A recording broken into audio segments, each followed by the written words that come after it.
සත්තුරුන්ට දෙන අවසාන අවවාදය. ජීවිතේ කවදාවත් කාගේවත් අතකොල්ලුවක් වෙන්න එපා. කාටවත් අහු වෙන්න එපා.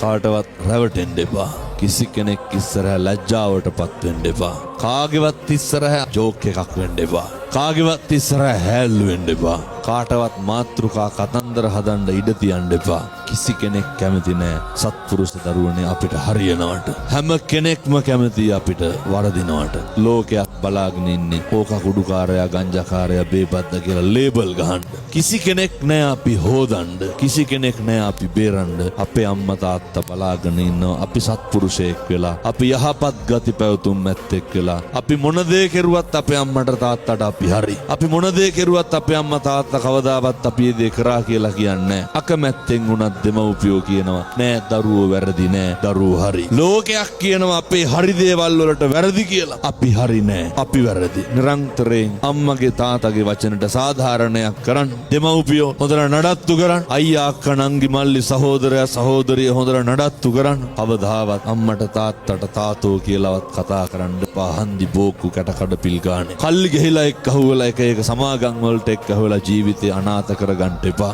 නැති කරගන්න එපා. හොඳ පෞරුෂයකින් හොඳ අභිමානයකින් හෙබි දරුවෙක් වෙන්න. සම්බුද්ධ ශාසනයට වැඩදායි දරුවෙක් වෙන්න. ගෙදරට පවුලට වැඩදායි දරුවෙක් වෙන්න. අපට කතන්දර හදපු පද හදපු අපේ දියුණුවට බාධා හෙළපු අපි වැටෙනකම් බලන් හිටපු සියලු දෙනාටම පේන්න නෙමෙයි Tamanට දැනෙන්න පුළුවන් විදිහට දියුණු වෙන්න. කාටවත් පාඩම් උගන්වන්න අපි නැගිටලා වැඩක් නැහැ. කාටවත් පාඩම් උගන්වන්න අපි දියුණු වෙලා වැඩක් නැහැ. කාටවත් පේන්න අපි දියුණු වෙලා තේරුමක් නැහැ. අපිට පුළුවන් වෙන්න ඕනේ. මට පුළුවන් කියලා හිතන මට්ටමට දියුණු වෙන්න.